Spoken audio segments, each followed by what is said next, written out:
Hello and welcome to online Adda for study one student for learning. दोस्तों स्वागत है आप सभी का online Adda for study YouTube channel पर। इस वीडियो में हम बात करें बीएड वर्सेस बीटीसी को लेकर एक बड़ी अपडेट के बारे में। बीएड वर्सेस बीटीसी को लेकर सुप्रीम कोर्ट ऑफ इंडिया के माध्यम से 11 अगस्त 2023 को एक ऑर्डर दिया गया था जिसमें एनसीटीई की अधिसूचना को रद्द कर दिया गया था। अब इसके बाद से एक बार फिर से बीएड वर्सेस बीटीसी को लेकर आज की तारीख में मामला सुप्रीम कोर्ट ऑफ इंडिया में जाता है और उसके बाद सुनवाई देखने के लिए मिलती है। सुनवाई के बाद बीएड वर्सेस बीटीसी मामले पर सुप्रीम कोर्ट ऑफ इंडिया ने क्या ऑर्डर दिया है और वो ऑर्डर अब किस तरीके से लागू होगा, सारी जानकारी आपको डिटेल में दी जाएगी। वीडियो को आप लाइक कर दें और चैनल को सब्सक्राइब करके बेल आइकन को दबा लें जिससे कि आपको रियल ऑथेंटिक जानकारी सबसे पहले मिलती रहे। बात कर लेते हैं सीधे ऑर्डर के बारे में।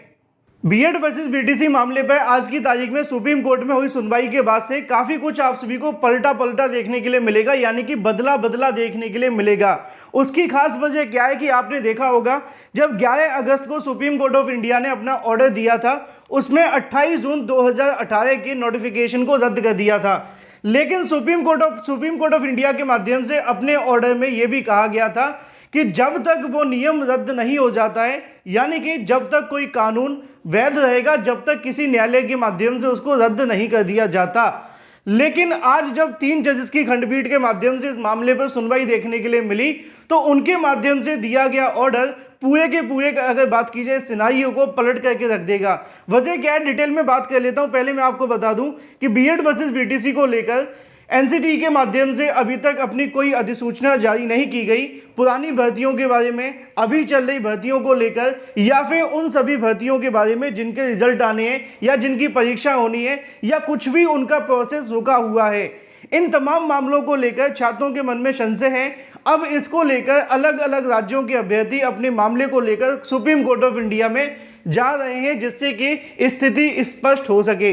इसी को लेकर एक और याचिका दाखिल की गई जिसका नंबर आप सभी को यहाँ पर देखने के लिए मिल जाएगा, भगवान कृष्ण बनाम यूनियन ऑफ इंडिया के माध्यम से।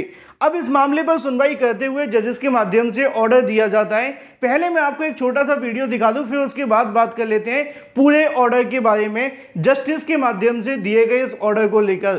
क्योंकि बीएड वर्सेस बीटीसी मामले पर यह कहीं ना कहीं मुद्दा काफी ज्यादा गर्म है, क्योंकि ये भविष्य से जुड़ा हुआ है लाखों करोड़ों अभ्यर्थियों से, तो आपको सही और सटीक जानकारी मिलनी चाहिए।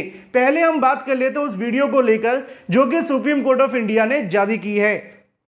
Issued by the order of the Governor of Bihar,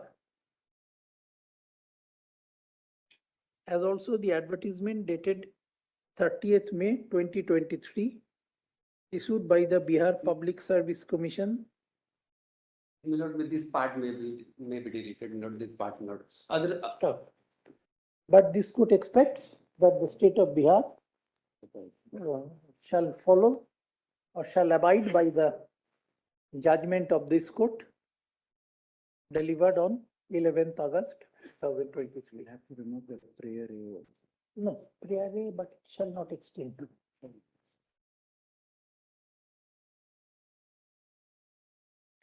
Issued by the order of the Governor of Bihar,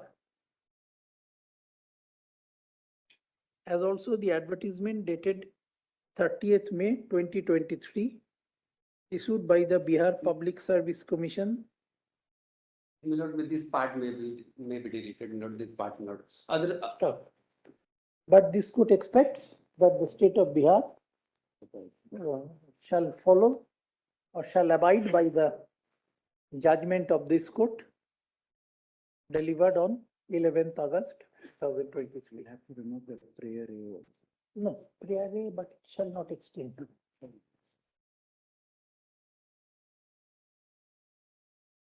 तो यहां से आप सभी ने इस ऑर्डर को देखा। इस ऑर्डर को लेकर यानी कि जो जस्टिस के माध्यम से कहा गया है उसी ऑर्डर को लेकर अब आगे क्या होगा उसको थोड़ा आपको समझ लेना चाहिए। क्योंकि बीएड वर्सेस बीटीसी मामले पर जब आज जस्टिस अनिरुद्ध बोस जी की बेंच के अंदर इस मामले पर सुनवाई देखने के लिए मिलती है तो एक बार फिर से बीएड वर्सेस बीटीसी को लेकर जस्टिस के माध्यम से जानकारी ली जाती है और बताया जाता है कि सुप्रीम कोर्ट ऑफ इंडिया ने 11 अगस्त 2023 को ऑर्डर दिया था जिसमें एनसीटीई की अधिसूचना को रद्द कर दिया था। लेकिन उसके बाद एनसीटीई ने इसको लेकर कोई गाइडलाइन जारी नहीं की, खास तौर पर नई भर्ती और पुरानी भर्तियों को लेकर, और एनसीटीई पूरे तरीके से मौन थी। अब इसी को लेकर बिहार शिक्षक भर्ती में परीक्षा का आयोजन किया जाता है और लाखों बीएड अभ्यर्थी परीक्षा देने भी जाते हैं, लेकिन वो अभ्यर्थी इस मामले को लेकर सुप्रीम कोर्ट में याचिका दाखिल कर देते हैं। जिन्होंने डीएलएड किया है उनकी मांग होती है कि जो सुप्रीम कोर्ट ऑफ इंडिया ने अपना ऑर्डर दिया है 11 अगस्त 2023 को, इस ऑर्डर को बिहार राज्य के अंदर भी लागू कर दिया जाए। जब इस मामले पर सुनवाई देखने के लिए मिलती है तो जस्टिस क्या कहते हैं वो आपको समझ लेना और जान लेना बेहद आवश्यक है। जस्टिस अनिरुद्ध बोस जी के माध्यम से कहा जाता है कि जो 11 अगस्त 2023 को सुप्रीम कोर्ट ऑफ इंडिया ने ऑर्डर दिया है उसको बिहार शिक्षक भर्ती या फिर बिहार सरकार के माध्यम से फॉलो किया जाना चाहिए। यानी कि उन्होंने यहाँ पे एक सजेशन के तौर पे आदेश दिया है कि जो सुप्रीम कोर्ट ऑफ इंडिया के माध्यम से ऑर्डर दिया गया है 11 अगस्त 2023 को, उसको उनकी भर्तियों के अंदर फॉलो किया जाना चाहिए। अब यही सबसे बड़ा सवाल देखने के लिए मिल रहा था कि जब बीएड वर्सेस बीटीसी को लेकर सुनवाइयां चल रही थी, मैंने कहा भी था कि बिहार शिक्षक भर्ती परीक्षा में अभ्यर्थी देने तो जाएंगे, लेकिन देने के बाद क्या उनको नौकरी मिलेगी कि नहीं, ये बेहद आवश्यक है। तो बिहार को लेकर जस्टिस के माध्यम से स्पष्ट शब्दों में जानकारी दी गई है कि जो सुप्रीम कोर्ट ऑफ इंडिया ने ऑर्डर दिया है उसको यहाँ पर बिहार शिक्षक भर्ती में लागू करना चाहिए। अब लागू करें या ना करें ये डिपेंड करता है आयोग के ऊपर। अगर लागू नहीं करते हैं तो आप जानते हैं फिर से मामला कोर्ट में जा सकता है, लेकिन अगर एनसीटी यहाँ पर कोई नियम जारी कर देती, कोई गाइडलाइन जारी कर देती, तो यहाँ पर बीपीएससी के माध्यम से बिना देखे सोचे समझे अभ्यर्थियों को लेकर इस नियम पर या फिर इस कानून को लागू करने में समस्या नहीं होती।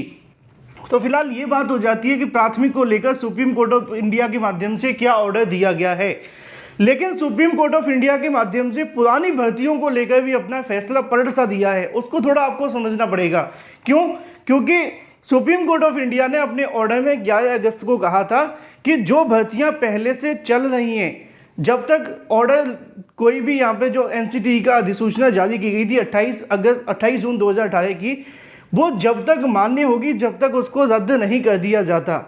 लेकिन अब सुप्रीम कोर्ट ऑफ इंडिया के माध्यम से आज की तारीख में दिया गया ऑर्डर कहता है कि अब जो भी ऑर्डर यहाँ पे जारी किया गया 11 तारीख को उसको लागू कर देना चाहिए। अगर अब वो ऑर्डर लागू कर दिया जाता है तो निश्चित तौर पर आपकी जो केबीएस पीआरटी है, चाहे यूपीटीईटी के आपके सर्टिफिकेट हैं या सीटेट क्यों ना हो या इसके अलावा बिहार शिक्षक भर्ती क्यों ना हो, ये तो भर्तियां पूरे तरीके से बीएड अभ्यर्थियों को बाहर ही कर देंगी। क्यों? क्योंकि सुप्रीम कोर्ट ऑफ इंडिया ने जैसे कि बिहार शिक्षक भर्ती में किया कि परीक्षा हो जाने के बाद उनका रिजल्ट आना है, सेम केबीएस पीआरटी के अंदर उनका रिजल्ट आना है। सेम अगर बात की जाए एमपी के अंदर भी ऐसा ही है। इसके अलावा और भी कई ऐसे अलग अलग राज्य हैं। उत्तर प्रदेश में यूपीटीईटी के सर्टिफिकेट अभी तक नहीं मिले हैं, सुप्रीम कोर्ट के फैसले के अधीन है। तो निश्चित तौर पर सुप्रीम कोर्ट ऑफ इंडिया ने उसमें जो कहा था उसको हटाते हुए उन्होंने स्पष्ट शब्दों में कह दिया है कि जो पुरानी भर्तियां हैं उनसे भी अब बीएड बाहर हो रहा है, चाहे वो भर्ती पहले ही क्यों ना निकाली गई सुप्रीम कोर्ट के आदेश के आधार पर। हालांकि 11 अगस्त के ऑर्डर के अंदर सुप्रीम कोर्ट ऑफ इंडिया ने कहा था कि जो भर्तियां पहले से चल रही हैं वो नियम तब तक मान्य होगा जब तक उसे किसी कोर्ट के माध्यम से रद्द नहीं कर दिया जाता। अब क्या पुरानी नियुक्तियों पर फर्क पड़ेगा? क्योंकि आप जानते हैं कि पुरानी नियुक्तियां जैसे कि 69,000 और भी बहुत सारी भर्तियां हैं, उनको लेकर क्या होगा इसके लिए अब स्पष्ट गाइडलाइन तो कोर्ट ने नहीं दी है, लेकिन जो भर्तियां पुरानी चल रही थी उनको यहाँ पर बीएड को बाहर करने को लेकर आदेश दिए हैं या सुझाव कह सकते हैं, लेकिन दिया है क्योंकि सुप्रीम कोर्ट ऑफ इंडिया के माध्यम से कही गई कोई भी बात एक आदेश ही होती है। फिलहाल इस वीडियो के माध्यम से इतना ही। Thank you for watching this video.